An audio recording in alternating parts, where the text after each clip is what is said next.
Hello everyone, I'm Angela Hart. I'm from Heart of the Earth, where we bring you sustainable news and views about God's creation, our community, and everyone's environment. Because in the beginning, sustainability was God's idea.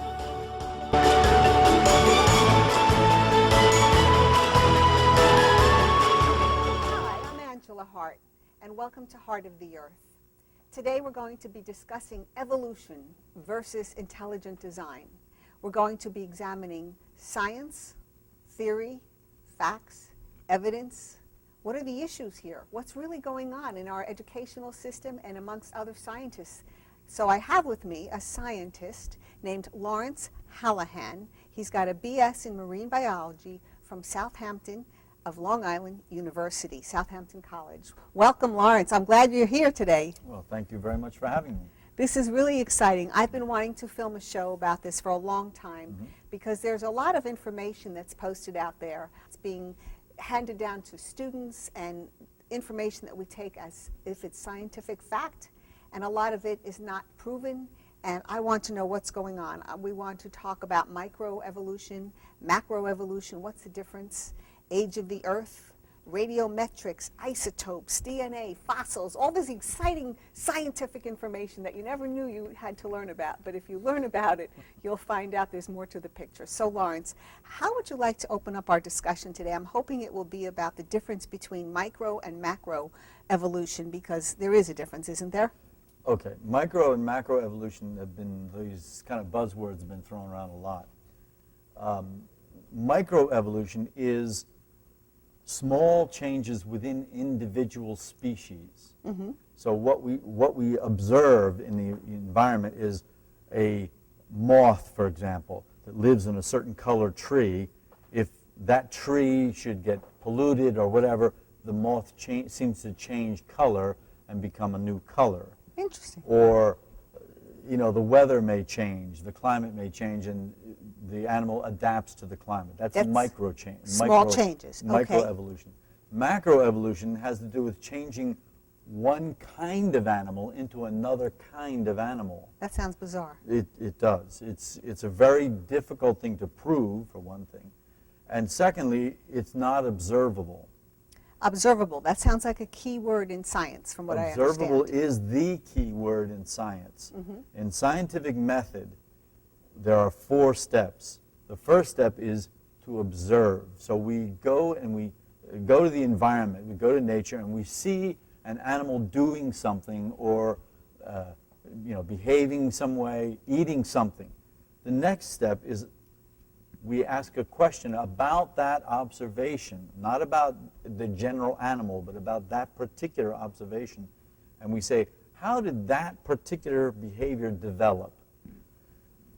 After we ask the question, we begin to test the question. Okay. And we test it partly by making hypotheses about plausible explanations for that behavior. And then for each hypothesis, we have to test each one. The one where the evidence points to most becomes our conclusion, and if we have that conclusion over and over and over again, it becomes what's called a theory. Before you go further, can you give us an example of that in terms of an animal behavior, something really simplistic for those who are not very scientifically minded, such as myself? Okay. Well, let's take an example from nature that most people would have heard of, at least in their science classes. It's called the pepper moth. Okay, and in England, there's this little pepper moth, and it's a moth about this big. It lives on the side of trees, and trees that are covered with lichen. Now, lichen is a fungus and a bacteria that live together. It's that light greenish color thing. You see it all. It's like moss. Yeah. Okay. They live there, and the pepper moth has mottled wings, and they're generally light colored, so they blend in with to the tree. Okay. Right? And so the predator, which is a particular bird, can't see them very well. Okay. But within that population, there are some darker ones. Okay? And they get eaten first because they're easier to see. Okay. During the Industrial Revolution back in the 1890s, lots of coal was being burned, and the lichen and the tree got covered with this dust, this black dust, soot.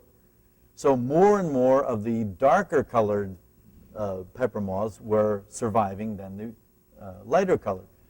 Evolution said, there's proof of evolution. So that was their observation, their question, et cetera, et cetera.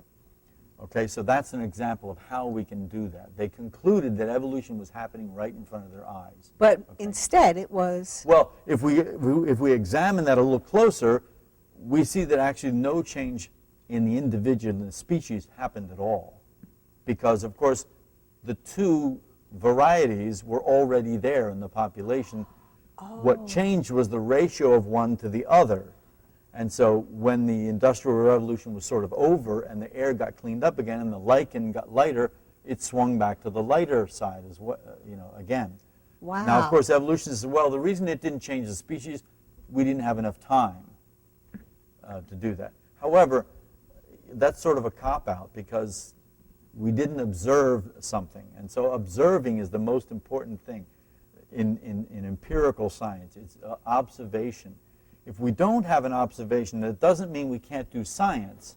It just means that we have to be very careful in our conclusions because it's not based on observation. And empirical science, for the viewers, means... Well, empirical science mean? is the science that we see every day around us, the science Physical? that we actually use every day. Everybody uses science all the time. Mm-hmm. And we pretty much use the scientific method without actually knowing about it. Because when we are sitting in our living room, for example, and bang, we hear a noise in the kitchen, we immediately observe something with our senses, a noise, and we immediately say, what was that noise? That's the second part. Okay. Then how do we find out? We investigate. We ask, do some experiments. We get up and we go into the kitchen to see what fell. Okay. Okay, and then when we go in there, we look around and we say, oh, we see a broken dish on the floor, and we say, oh, the conclusion is that dish fell on the floor. That's the scientific method. That's a perfect explanation. Thank you. It's easy to understand. Science is not mysterious. It's very practical. It's very out there and open. And everybody uses it all the time. And from what I understand from our discussions earlier, there's a misplacement of certain steps that have happened in science over the years. Can you please tell the viewers about that? Okay, in certain sciences, or in certain aspect of science, they've taken an assumption and made it the first step. Mm-hmm. Okay, and the problem with that is the assumption may or may not be right because an assumption is rarely, if ever, provable. Okay, it's something that we just sort of all agree as a consensus, and we see that word a lot in science, consensus of scientists, that it's true, but it might not be, and we might find some evidence that proves it wrong. Okay, now, if we want to narrow this down to a specific type of science, okay. Evolution is one of those assumptions that has been made that might be true, but equally it might not be. Okay. What is the evidence that supports evolution? Because, of course, we don't actually observe evolution, not in any Darwinian sense anyway. Mm-hmm. We observe change, but not evolution. Okay, there's a big difference. Evolution has been used for all sorts of change, and much change is not actually Darwinian type of evolution, what he was proposing. Can you give us some specifics? Well, breeding of animals is the perfect example. Tell us about it. Well, breeding of animals is not evolution in the Darwinian sense. It's change within a particular species, true, but it's not evolution, because evolution has certain requirements and certain assumptions that have to be true in order for it to function. Can you share what they are? The assumptions are... For evolution. For evolution, mm-hmm. The assumptions are, first, that it happens, because we never observe it. Yes. Second thing is that it happens without any direction. So it can go... Spontaneously. Spontaneously, and it can go in any direction. So it can either improve a species or disapprove it, so that it goes extinct. There's no reason for it. There's no rhyme to it. There's nothing. It just goes. It just happens. It just happens, all right? So then, that's one of the things that evolution is assuming, is that it just goes on. But if we go back to the scientific method, we don't ever observe things just happening. There's always a cause for certain things. everything that we've observed has a reason why it happened, or some kind of cause of why it happened. Similar to the dish in the kitchen, or similar to the noise. We Right, heard the noise, exactly. something caused Something the noise. caused the noise. Noises don't come from nowhere. And, you know, today we see scientists saying, well, the laws of nature or the laws of physics make things happen. And you have to say, well, I don't think so, because laws don't actually do anything by themselves. In the secular world, they don't do it. In the real world, laws don't do anything. That sign that limits your speed on a road doesn't make you go 55 miles per hour. What makes you go 55 miles per hour is the intelligent application of the law through the police. So if that happens in all the laws that we've ever observed, it must also be true in nature. This is fascinating. If I'm understanding you correctly, you're saying that some scientists, in order for them to try to prove the theory of evolution, are saying that the laws are a causal agent of certain things happening. Right. And based on what you just explained about the sign in the world, the laws won't cause anything. Right. In other words, we have never observed a law that made something happen. Right. But what they did in evolution, they just simply assume, this is one of the assumptions they make, that laws make things happen. And since we've never observed that, that might not be true. There might be other ways for things to happen. But a law by itself, from what we've observed, probably is not going to make something happen. And which law would they say, or maybe you spoke to this already, which law would they say is a law that would prove evolution, as an example? Well, you know, interestingly, I'm trying to find that out myself, because they simply say the laws of the universe, or the laws of physics, or the laws of evolution. Mm-hmm. So whenever I see that, I say, okay, which laws? Law? And I get back, you're asking a stupid question. And you go, no, it's not a stupid question. It's a perfectly legitimate question. Which laws govern or make things happen? Because we've never observed this. So it's an assumption that is a very shaky ground. So for them to put that in there, it negates the scientific method, because it gets put actually above observation, because what we observe is cause and effect. Can you use that as an example now? Twist the example you used about the kitchen and the noise, that we're sitting here, we hear a noise. Put it into the wrong order so that we can understand that applied to the scientific order of things, the way they're doing it. Well, yeah, here we are. We're sitting in the living room, and suddenly we hear a noise in the kitchen. We say, "Oh, that must have been an alien." See, that's what we did. We just made an assumption. It's an alien. Oh yeah, I remember reading a story. There was an alien that broke dishes in the kitchen. You see, so that's what I mean by no one went to right. We didn't go to observe what happened. Mm-hmm. All right? Yes. And so we made an assumption, and so that's what they do. They observe change on a micro level, and then they assume that change happens on large level, when in fact they've never observed it. Nobody has ever observed one species changing into another. And there's no fossil evidence for this? There's no fossil evidence of this at all. What they've done, again, because they've assumed evolution to be true, they interpret all the fossil evidence in light of evolution being true. All the relational chains that we see in all the natural history museums are based on evolution being true. It's not based on observable things. So now let's make a little parenthesis here and say that it's okay, observations, but to make some theories about such things. Yes. However, when evidence is there that's against what you're saying, then we have to readjust our theory. We have to change the theory and modify it so that it fits the evidence better. But which evidence is against it? Well, the fossil evidence, I think, is against evolution. Oh, tell us about that. This is fascinating. Well, you know, fossil evidence is not scientific evidence, empirical science as such. It's what's called forensic evidence. And in forensics, if we watch any of these crime drama and who things, doesn't? Yeah, so that's what fossil record is. It's forensic evidence, and forensic evidence always is open to interpretation. That's why we have a defense and a prosecutor. They have the same evidence. One is looking at it to prosecute, one is looking at it as defense. Yes. The same exact evidence Yes. most of the time. Sometimes there's different, but Sure. mostly it's the same. So with the fossil record, it's exactly the same. And we have a defense and a prosecution. The defense is the evolutionist, the prosecution is the intelligent design. So we're looking at the same evidence. It's simply a matter of how we're interpreting the evidence. Because the evidence that we see is not empirical. Tell me what the word empirical means Okay, again. empirical means observable. It's not, we don't know what the It's not evidence factual? means. Is that the right term to say it's not factual? Okay, it is factual in certain instances. Mm-hmm. For example, that the fact that there is a bone there, that's a fact. Okay. It weighs X number of grams, It's that's the a fact. size, It's okay. the size, it's the dimensions, it's the composition. Mm-hmm. Those are all facts. Now, the interpretation comes in. What animal does it belong to is somewhat of an interpretation, because bones are bones, and sometimes bones are very similar between very diverse animals.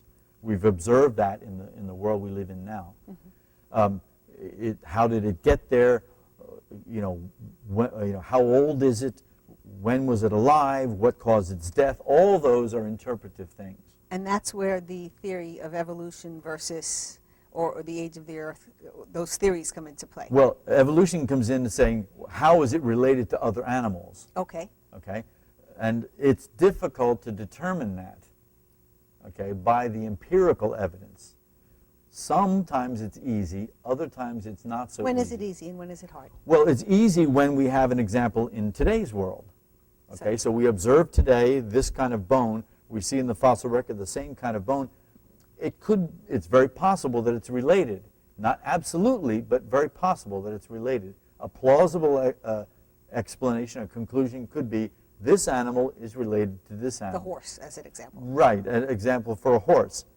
However, what evolution does is takes very diverse bones and relates them to modern bones. How can they do that? Well, they do that mostly because they think evolution is true. You see? So the assumption is the evolution is true. Now we're going to take the evidence that we see and fit it in to evolution. And that's not real science. It's not. It does. what we It call sounds like empirical science. comic book science or something to me. I mean, it just sounds like just fabrication all over the place. Well, I don't know if it's fabrication, but it's certainly not empirical science, and that's what I would hold them to. In other words, when I talk to evolutionists, I hold them to empirical science. And not that we have to observe everything, but we need to observe something. Mm-hmm. We need to observe some kind of connection, because a lot of the connections that they make between animals and among animals is evolutionary based. That is, evolution is true, so this must be related to this, and we're going to find out how. What would be a better way, as a scientist, to answer this question? What would be by the way, for the viewers, this gentleman believes in intelligent design, as may be evident in some of the things he's sharing. What would be the more scientific way to look at the fossil, instead of saying we believe in evolution, so is true, we believe it's true, so that this must be so? How would you go about that more scientifically and not assuming evolution? Well, the first thing we had to do is not assume that they're related. Okay. 'Cause Oh, that's the first wonderful. Oh, assumption. that's fascinating. The first assumption is that we find this bone today and Okay. this bone in the fossil record, it looks similar, we assume that it's the same. And you go, it's not necessarily so. This is one of the assumptions that they make, or that is made, that is not necessarily true. Now, it might be true. I'm not saying it's wrong. Okay. It may be true, but it's not necessarily so. Evolution says it has to be so. Just because they look alike, they have to be the same? Right. But, again, if we look at the world we observe around us, let's look at a man-made thing just to distinguish here. Yeah. We observe various kinds of cars. They all look very similar, but they're not related. Okay. Okay? Even old cars versus new cars, they're pretty much the same. They have four wheels, they have an engine, they have a body, they have a hood, they have a trunk. So just because they look alike doesn't necessarily make them related. And it's similar in the natural world. Just because things look similar, It doesn't mean they're related. Similar doesn't equal same. Right. It doesn't equal relatedness. And so for them to say that the fossil bone is just an old version of this bone, unless we have some really good correlating evidence, we got to be careful. Now, it's not, again, I'm not saying we don't ever see this in the fossil record. We may. We do see older versions of the modern animals in the fossil record. There's no doubt about it. Any in particular? Well, cats, bats, butterflies, Really? flies, ants, all kinds of things. However, when we look at the older one and compare it to the one we have today, there actually isn't much difference at all.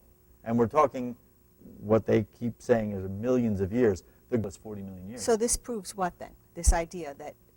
Well, all it proves is that the fossil record, if there's good evidence that they're related, then we can say, yes, they're related. But if there's not good evidence, we have to be very careful about relatedness of old to new, old to living, fossil to living things. We have to be very careful about how we relate things. Because, look, let's observe a modern correlation that they make. Please. We've all heard this. Our DNA, the human DNA, is 99% the same, or 98% the same as We've all heard this. chimpanzees' DNA. Yes, we've all heard this. It sounds so close. The coding that's in our DNA for certain proteins, for many proteins, is the same exact coding for the Chimps. chimpanzee. Okay, so now the evolution would conclude we're related to them because we're so close. Yes. Now there's something we can And that's and we look alike, to top it off. well, okay. This is the well, the we're going to real talk bone- about the that bone of too, because contention now here. watch. Here's an observable thing. Now Yeah. we're using the scientific method. Observable thing.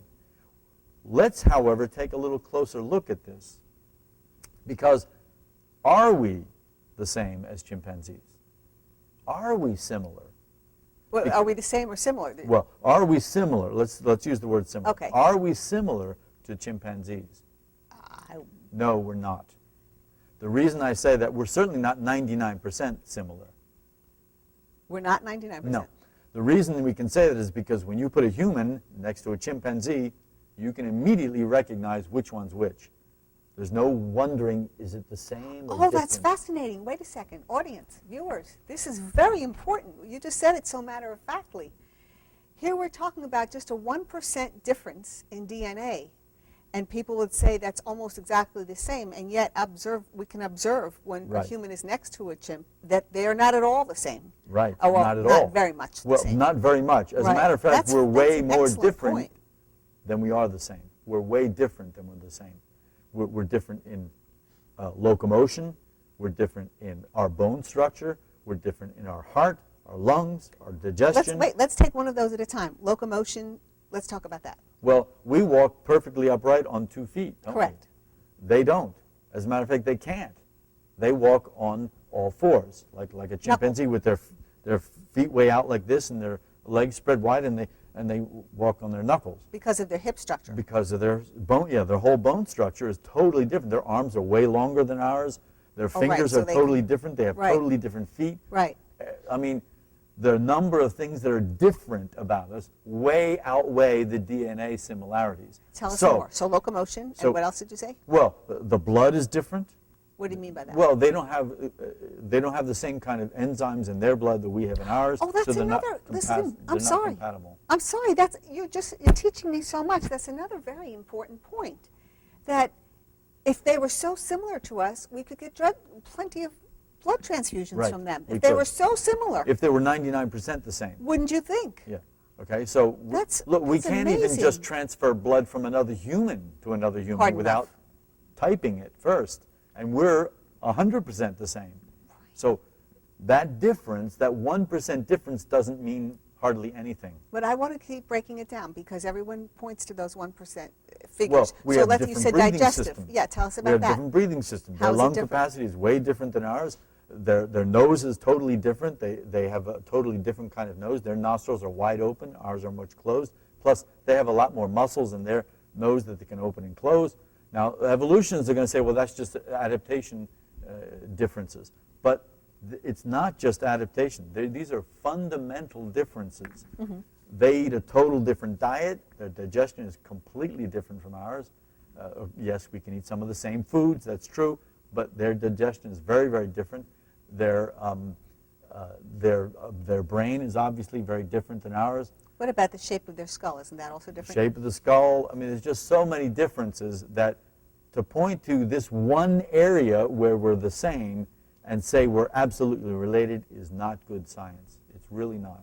And it's a rather misleading, to me, science, because people now have been indoctrinated into this idea that we're the same, that there's really no difference between us and chimpanzees. And I think there's a lot more differences than we. So let's recap that one more time. This is very important because we've been so indoctrinated to believe that this 1% difference in the DNA makes us so much the same. Well, here's another conclusion we can make from that 1%. Okay. Either, there are two things we can say about this 1%. Either it's meaningless because we are so different that, you know, the DNA being the same doesn't mean anything. Or that 1% is so amazingly that we're so different from them that 1% becomes tremendously important. But there's no way to determine that in any scientific way. That's just something we have to, you know, conclude or assume or discuss as a philosophical kind of thing. But for evolutionists to make relatedness based on that is not good science. And so therefore, if we go back to the fossil record, we have to be even more careful with that because that's a dead thing that we found in the ground and there's no organic matter. And so to relate it to something modern is not very easy to do. But to know whether we're actually related to that is very hard. It's a very difficult thing to do. Because, Go ahead. No, go ahead. Do scientists do this in any other areas? I mean, even in area, now this is not area of my expertise, but I've done some reading. So that doesn't make me an expert, but anyway. You know, in astrophysics is another area where they make certain assumptions that may or may not be true. And of course, we've all heard of the Big Bang. The Big Bang is an assumption, but it's an assumption based on evolution, because evolution has to do with beginnings. Okay? And Darwin was very specific about that. He wanted his theory to talk about how things began. And so that we have a Big Bang theory is connected to evolution just by Darwin's admission. Okay. Even though they say it's not. This has nothing to do with beginnings, they say, but it does. It has to if they're talking about Big Bang, where it all began. Right. Well, they say it has nothing to do with evolution. Oh, I'm sorry. But it is. It is connected to evolution because Darwin specifically made his theory about beginnings. And this is the beginning of everything. But the assumption is that it happened. And the problem is there's no evidence to support it. Okay? There's no observable evidence to support any theory of beginnings of the universe. It's a lot of mathematics, and there's mathematics. I didn't know that came into It's very complicated mathematics, and the problem with it is that it begins with certain assumptions, and those assumptions are not provable in any scientific way, and they might not even be true. They may not even be valid assumptions. Certain assumptions are valid now, don't get me wrong. Science makes certain assumptions and they are valid. Such as? Well, we assume that Gravity. our instruments work. We assume that, you know, our senses are telling us the honest story and we're able to read our meters properly and all that. So those are certain assumptions that we can say. And we can make some assumptions about the length of the universe has been here, although we have to be very careful because nobody was there at the beginning. So whatever we say about the beginning is an assumption. But if we get into assumptions that are firmly not established, but just firmly impacted, we have to be very careful. Where do you find that happening? Well, the Big Bang is one of those assumptions that it's actually happened. They're basing all their data and all their interpretation of data on the assumption that it actually happened.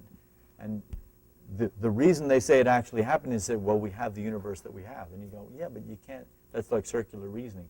That's what it's sounding like to me, you know, right. You can't use the universe that we have today to make assumptions about the beginning. So there are a lot of things about the beginning of the universe, about the beginning of life, that we have to be very careful about because none of us were there. Even intelligent design, I'm finding, sadly, that intelligent design is also getting into this, making firm statements about beginnings. And we have to be very careful because the beginnings are somewhere in the past, and nobody knows really where. Okay, and so we have to be very careful about it. What are some, I want to give you your side of the story. What are some of the assumptions about intelligent design where there are issues or more positive interpretations regarding the language? Anything you want to speak to in that area for a minute or two, and then we'll get back to the physical sciences. Well, one of the assumptions that intelligent design people make is that the Earth is exactly X number of years old. And what do you think? I think that's a bad thing to do. We shouldn't make assumptions about how old the universe is. Why not? Well, Why not? because we don't know how old the universe Well, is. didn't God create the world in X amount of days? Well, if you want to talk about the Bible now. Well, I'm giving you your time here for a few minutes. Okay, I said I'd here. give you some time for your argument if about we look intelligent design. at the evidence from a biblical viewpoint. Intelligent design. Intelligent design. Okay. Okay, intelligent design. We can say that the Earth is not very, very, very, very old. How can we say that? Partly based on the fossil evidence. Remember, we're talking about the same fossil evidence. Why is that? Well, because the age of fossil evidence is based on certain evolutionary assumptions. Wait, give me a second. Say that again. The interpretation of the age Interpretation. of fossils is based on certain evolutionary assumptions. Okay. What are you assuming? Well, one of those assumptions from the evolutionary viewpoint is that the radioactive decay has been constant over time.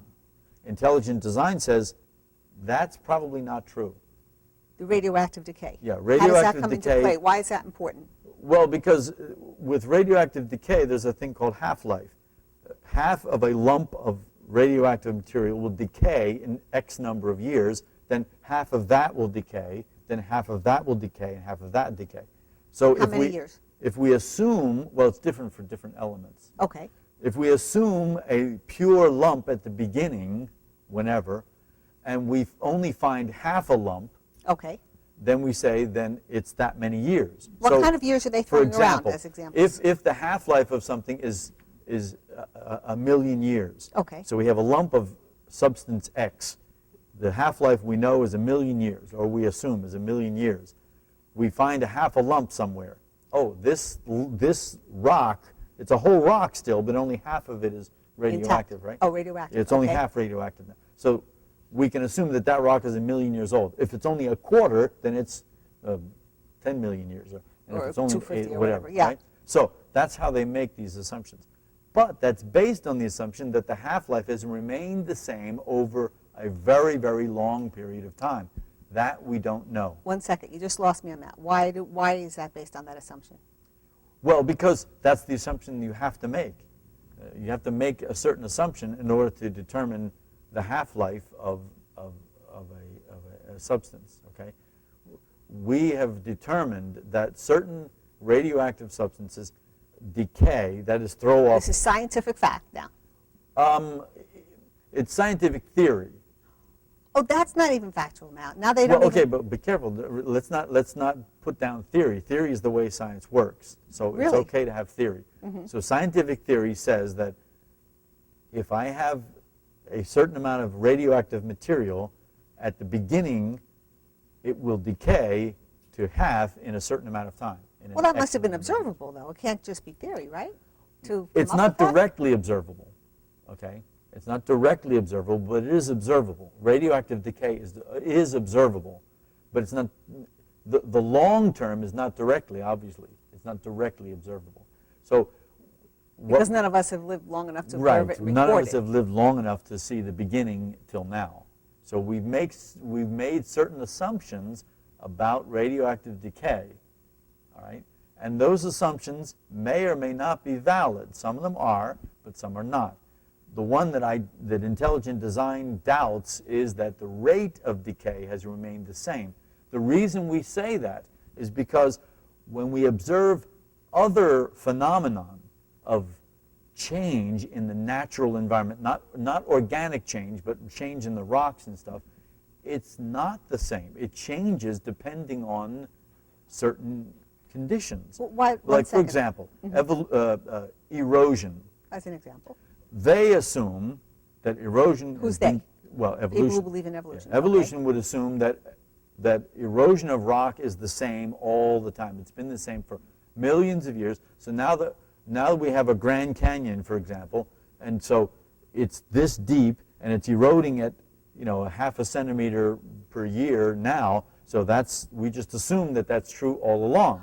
And that's how long it took. You so multiply that's to see how long to get that Grand Canyon, so you can age the Earth that Right. way. Is that what you're saying? So that assumption may not be true, because a lot of erosion that we see now happens very rapidly. Whenever we have a flood, there's lots of erosion, and it happens very rapidly. But can it happen that fast in the rocks? Well, let's remember that most rocks that we see erosion happening now, especially in Grand Canyon type formations, were sands long time ago. But how long ago? Good question. I don't know, and neither do the scientists. So Nobody the knows. rocks were actually sand before they were formed. Is that what you're saying? That's apparently true. That's very well documented, I think. Yeah, I think we can pretty well be safe to say that stone that is layered and is like sandstone kind of thing now, and it seems very hard, years and years ago, sometime in the past, was a sandy consistency. Now, let's take, is there any evidence that we can point to that would show us this process happening that we can observe? Actually, there is. That's what I want to know. Tell me. Actually, there is. Mount St. Helens in 1980, when it exploded, clogged up, there was a lake right next to the volcano. When it exploded, much of the material clogged up the outlet for this lake. Okay. The mountain actually sloughed off side of it, a piece of it, and went into the lake and filled the lake to almost overflowing. The blockage, of course, the water went up against the blockage. The blockage was burst through by the water and created a similar to Grand Canyon. No kidding. I'd love to see a picture of this. No, there's lots of look on the internet. There's lots of pictures about it. Now, it wasn't as deep, of course. It was just smaller. But the process of forming the canyon, if a scientist had come upon this new canyon just cold turkey, he would have said it took millions of years to lay this down. Oh, this is fascinating. Because it looks identical to any canyon you can point to. Oh, this is amazing. So now, why aren't people talking about this in the news and in the science journals? Well, they are, but it's not popular, and it doesn't It's not support politically evolution. correct. Well, it doesn't support evolution, and so it's somewhat kept in the dark. I don't like that. I like all the truth to be brought out, Well, regardless of whether obviously, it's favorable yeah. or not.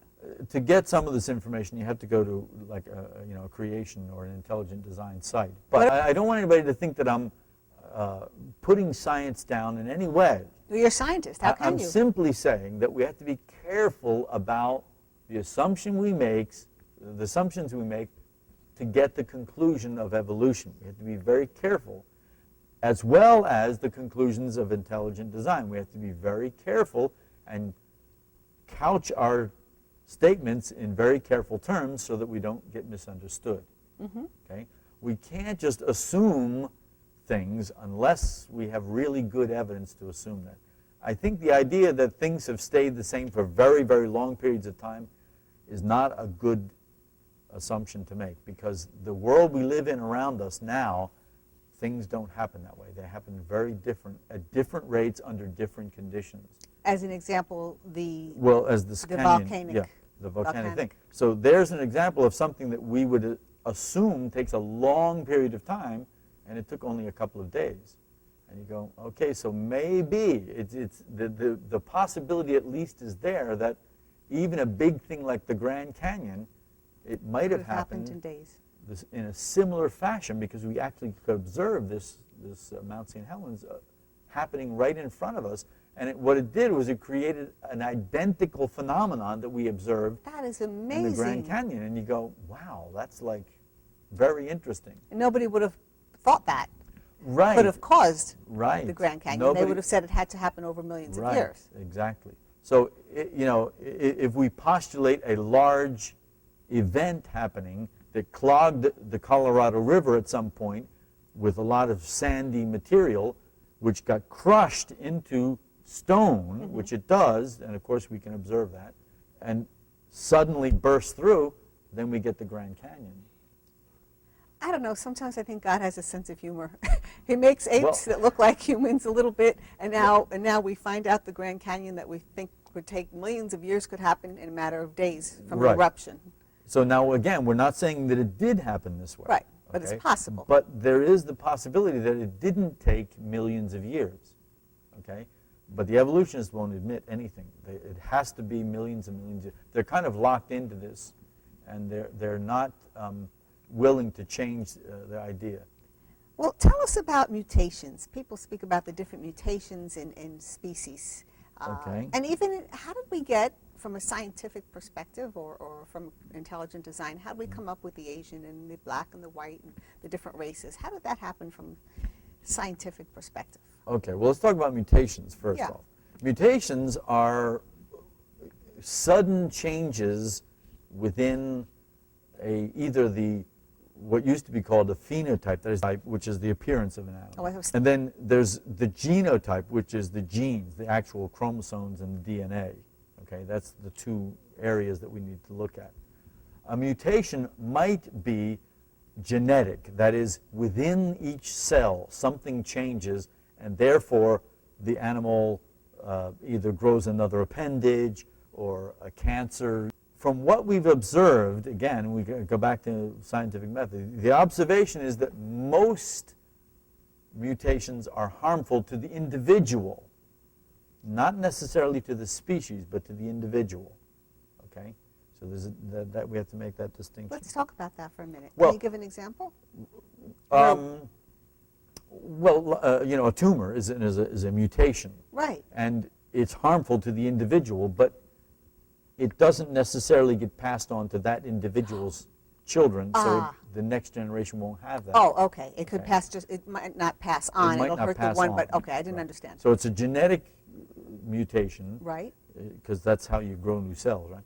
So genetic mutation, but it's not passed on in the genes. Now there are other mutations, other even tumors and things that can get passed on if the mutation happens in the reproductive cells. Oh, fascinating. So that kind of mutation that's going to affect the next generation has to happen in either the sperm or the egg of an individual or in a species. Okay. So that's where mutation of a species changes. All right. Now, mutation in terms of a species, a specific level, I'm not sure we've ever observed it. Not in nature, okay?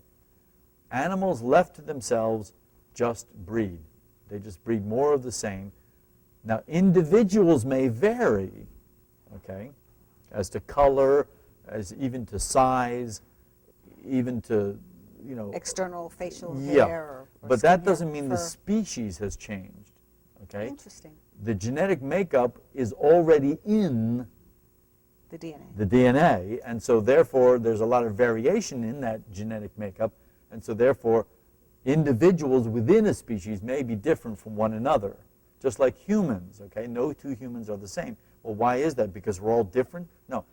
Within the genome of humans, there's all the variability that you see around. And now you mentioned the different, quote, races. Yes. Okay, the different races in humanity is a made-up thing by evolutionists. No, it's not made up. I see them. I see No, it's black not. people. It's I see made Asian up people. I thing. see white people. What are you talking about? Okay, there are certain variations. Well, there are certain variations within the human genome that produce darker skin as opposed to lighter skinned persons and certain facial features. However, those differences are not, I want to use the word permanent in the sense that we can change them at will. So they're not solid. They're not written in stone. Okay? If they interbreed with other races, they're no longer black in that sense. They become a mix of other races. Well, let's think about that for a minute, and the same in reverse. Yeah. So I'm white, but I can change my heritage. Right. Is that the right term? Yeah. My heritage, if I mate with someone who's of another color. Right. So your point is? The point is that the differences are superficial. In reality, there's one race of humans. There are different variations within that genome. There are variations, but the human genome is the same no matter what race we are. And the reason we have, well, the genome is all of the chromosomes and all of the genes that are in any particular cell in your or my body, in your body. Any cell, all your cells have the same genome. They just express them differently. So that's why you have skin cells and brain cells, et cetera, et cetera, et cetera. And that's why we have light-skinned and dark-skinned. The only difference between me and a darker-skinned person is the amount of pigment, melanin, in my skin. And that's controlled by the genes. What about the Asian features then? Wait a second. What about Asian people? They have slantier eyes usually. Okay. So how do you explain that? Well, I explain that because they've been genetically isolated from other groups of people, and that feature has an advantage, of course, in their environment, and so that feature keeps going on, okay? But if they should move from that area and move into a different area, eventually that feature becomes a generic thing and their eyes change eventually. Have we seen that happen? I think we have. That sounds like microevolution. If we look at, well, it is. It is microevolution because it's within one species, the human species, Homo sapiens. And so no matter if we're Oriental or African or whatever, all the genome is the same. It's just there's slightly variations. And this is true of every species, by the way. Every species of animal, every species of plant, there are slight differences in the individuals, but the genome remains the same. Okay? Wow. Okay? So that it's not different. It's not a different race. We say that we have different races. It's the human race. It's the human race with variations within that human race. Wow. And there's absolutely no difference between the blood in a black person's body and the blood in my body. They're interchangeable. So we are exact. We are different. Exact. We are the same in spite of the variation that we see among individuals. As a species, we are exactly the same. So that comes into play when we were discussing what we did in the very beginning about, for instance, animals, chimp and humans, not being exact. Right. Even though our DNA seems to be the same, that sameness doesn't mean much because we are so different. We are very, very, very different. You know, and even if we look at animals, there's a huge variation among different kinds of animals. And even though they have the same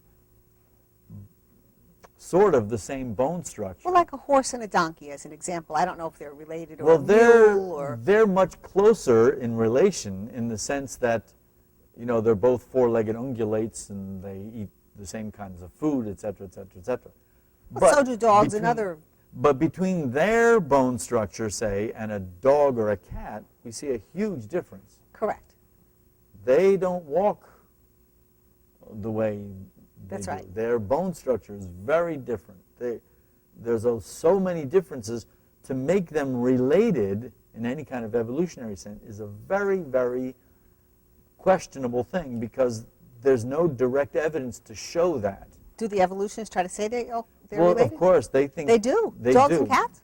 Well, they do the same genetic DNA kind of thing among various animals, and they say, well, yeah, these are all related. We're 10% like this animal, and 15% like this animal, and 20% like this.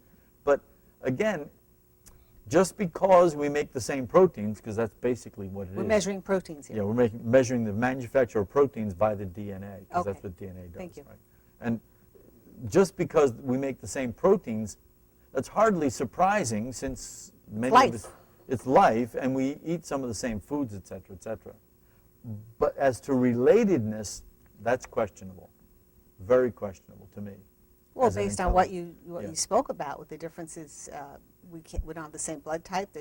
We don't have the same digestive tract as Right, and an we're ape. even more diverse from other animals, cats, dogs, down to fleas and ticks. Well, I would and all hope that so, stuff. yeah. So that they're relating all of these is a very questionable thing, because it's not the relationship is not obvious.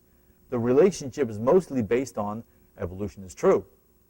You see, that's what I'm saying. In other words, they make the assumption evolution is true, then Therefore, they right. take the evidence and see how they can fit it into that. Well, that would remind me of being in a court of law. I wouldn't want someone to assume guilty unless proven innocent. It kind of sounds like that. Exactly. That way of working that science. That's the way. It's true, and so we're going to make everything work Right. to prove it.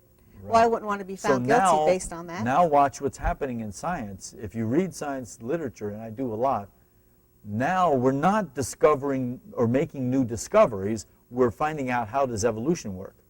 And you go, that's a very bad thing to do with science. You mean every time there's a new discovery, it always has to fall under the umbrella of Right. how it works with that Even, theory? Yeah. Everything is now being forced into this evolutionary viewpoint, so that we make a discovery over here, and even if it seems to contradict evolution, we're reinterpreting the data and trying to change it around so it fits in evolution. So Okay, evolution I doesn't. just got an idea, because you stimulated me to discuss this. We've discussed the theory of evolution, some of the issues, the faulty science that's involved, so-called science.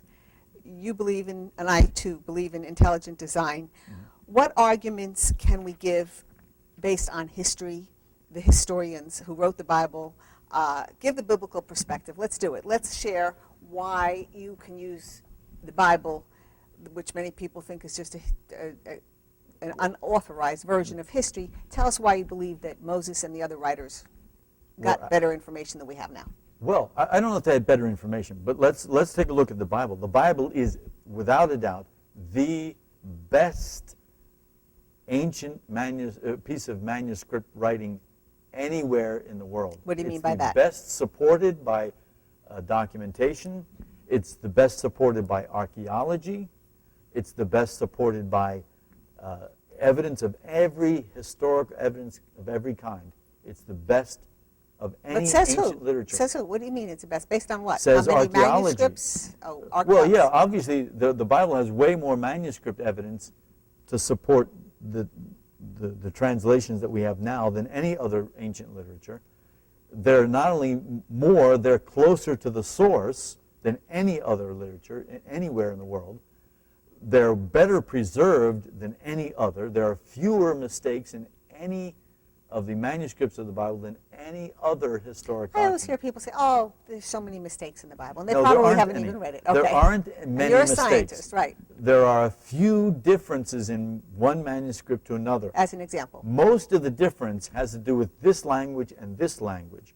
and The other thing is, Translating it. you see, here's the other thing about the Bible, is that the Bible doesn't have just one ancient language. We have manuscripts in ancient Hebrew, ancient Syriac, ancient Assyrian. And so we can compare those three manuscripts of the similar era. Now, they're not the same year, obviously, but we can certainly compare those three and say, this compares very favorably with this. Talk I about think that we can trust the Bible because it is so well supported by archaeology. There has to come a discovery that is against the Bible in archaeology. which ones have proven it? What do we Name the anything Dead you Sea want. Scrolls, of Dead course, Sea have- Scrolls absolutely prove that the Bible is accurate. Those documents brought the ancient manuscripts 1,000 years in the past from what the previous oldest manuscripts, and there was no difference, absolutely no difference, except in language, of course. I want to do. I want to talk about, because we have history here. We have Moses. We have a historical evidence going all the way back to Adam and Eve, don't we? In Matthew and in Genesis, can't we put the chronology all the way back to human beings that actually existed? Can we speak to that? I think we can. Yeah, I think we can. Like I said, we can trust the genealogies that are in the Bible, because Tell us about the Look, genealogies. Tell the viewers. Well, let's talk about the Bible still a little bit, because people criticize the Bible as being inaccurate. Right. Well, let's take a look at the ancient peoples. Were they accurate record keepers? Were the ancient people accurate record keepers? You're saying yes, The they answer were. is yes, they were. They were far better than we imagined 50 or 60 or 100 years ago. And why is that 100 relevant to discussion whether or not evolution is true or not?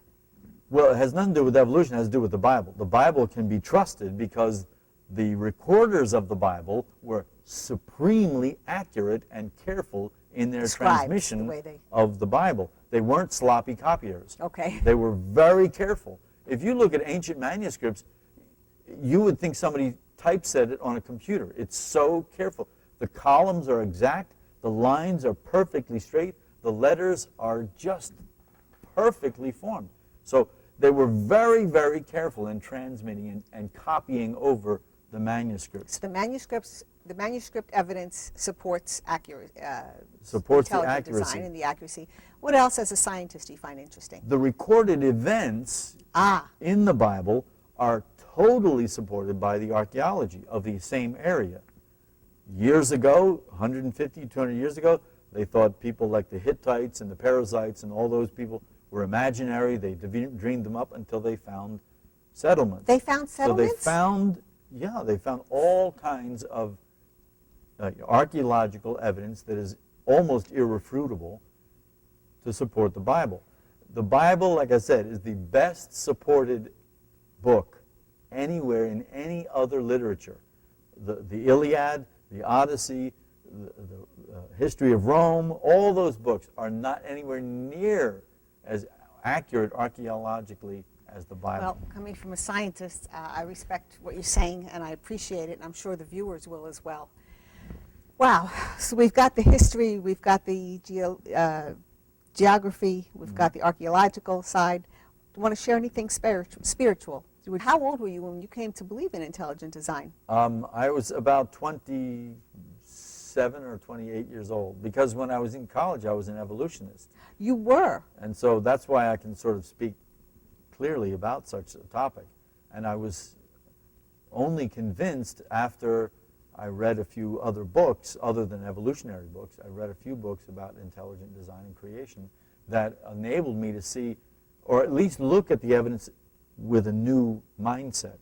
And from then on, I couldn't possibly go back to evolution. Evolution makes absolutely no sense whatsoever. This is a scientist speaking. I would like to encourage people to look at the evidence objectively as much as we can. None of us do it, but we can look at the evidence, the forensic evidence, in a new light. And don't believe everything you're told, because a lot of it is indoctrination, and you're simply being told what to believe. And we need to examine the evidence with as objective a mind as we possibly can. Terrific. Thank you, viewers, for watching. We hope you enjoyed the show, and we hope to have this gentleman on again to speak on these topics. God bless. Be safe. Please don't text and drive. Thanks for watching. Bye-bye now. Hello again, and thanks for watching. We hope you enjoyed the show. And if you have any thoughts or concerns or ideas for a show or questions, please contact us. Our information is below. And remember, we want to know what's on your heart.